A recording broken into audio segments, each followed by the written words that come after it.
O pintor holandês Vincent van Gogh é um dos artistas mais influentes do século XX.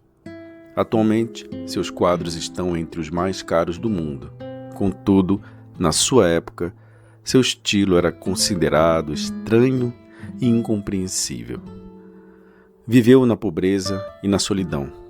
Era sustentado pelo irmão Theo, um comerciante de arte que tentava vender as obras de Van Gogh sem sucesso.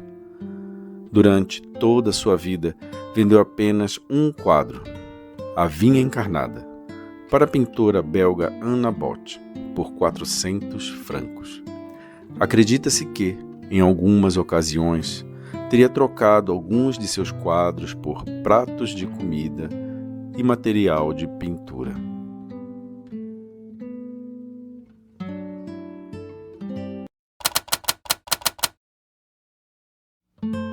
Van Gogh era filho de um pastor protestante.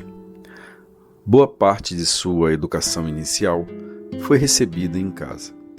Desde criança, demonstrou dons artísticos e foi incentivado pela mãe a desenhar. Quando foi enviado à escola do vilarejo e, posteriormente, para o internato, não conseguiu se adaptar, escrevendo depois que esses foram os anos mais infelizes de sua vida. Apesar disso, aprendeu inglês, francês e alemão. Na juventude, abandonou os estudos para trabalhar como comerciante de arte, porém, também não se adaptou. Aos 24 anos, decidiu ser evangelizador e estudou teologia em Amsterdã, mas abandonou o curso para trabalhar como missionário nas minas de carvão de Borinage, na Bélgica. Contudo, o comportamento incomum desagradou seus superiores. Distribuiu seus bens aos pobres, cedeu seu quarto para um sem-teto e dormia em barracões. Acabou sendo dispensado. Seu pai ficou tão frustrado que queria interná-lo em um hospício. Aos 27 anos, decidiu trilhar a vida artística.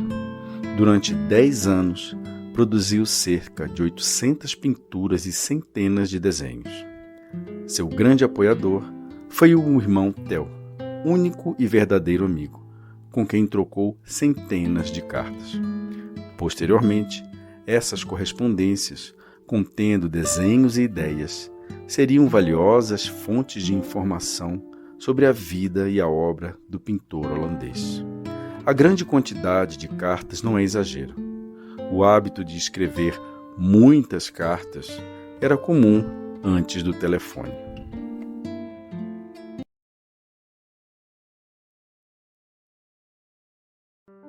Van Gogh tinha surtos psicóticos, era paranoico e obsessivo. Ainda que tentasse manter relações de amor e amizade, seu comportamento afastava as pessoas. Sua breve amizade com o pintor Paul Gauguin é um exemplo disso. Quando os dois discutiram, Van Gogh cortou a própria orelha. Frequentemente, não lembrava dessas crises. Sua saúde mental foi agravada pelo estilo de vida insalubre. Comia e dormia pouco, bebia e fumava muito, alternava entre bom humor e depressão. Preferia pintar as paisagens e a vida no campo, onde sentia-se mais calmo.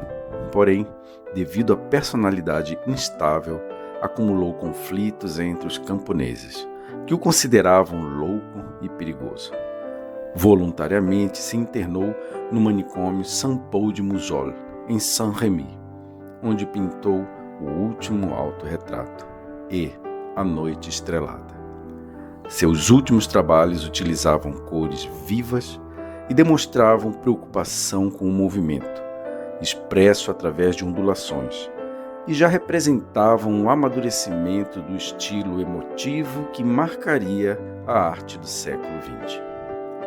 Este estilo vibrante diferia de seus primeiros trabalhos, caracterizados por cores sombrias e terrosas. Em julho de 1890, Van Gogh disparou um revólver contra a barriga.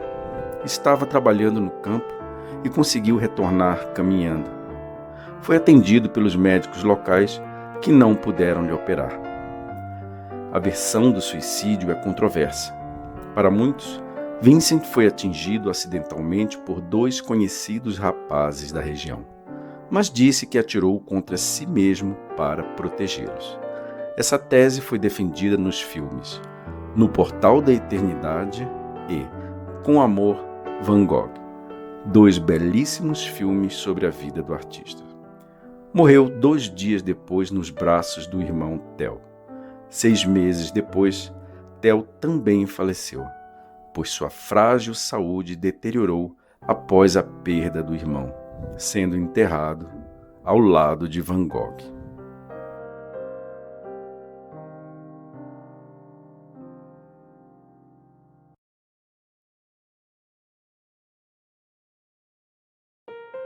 Van Gogh é um exemplo de gênio trágico e incompreendido. Pintava compulsivamente, impelido por chama intensa e incontrolável. Suas pinceladas eram espontâneas e vigorosas, fazendo alguns quadros parecerem feitos com argila. Seu estilo negava imposições acadêmicas e expressava a necessidade de exteriorizar emoções. Na época, o impressionismo era o estilo mais difundido. O artista deveria registrar sua primeira impressão da natureza, sugerindo ainda um método a ser seguido. Van Gogh era o oposto disso. Fazia uso das cores de forma abstrata, não se guiando pela imagem observada, mas pela forma como sentia a realidade. Sua enorme produção sugere a necessidade de estar sempre pintando e desenhando percepções interiores, não se importando com as correntes artísticas de seu tempo. Futuramente, críticos de arte classificariam Van Gogh como pós-impressionista, um movimento contrário às academias tradicionais. Sua contribuição foi resgatar a emoção como fonte fundamental de inspiração e criação, influenciando assim toda a arte do século XX.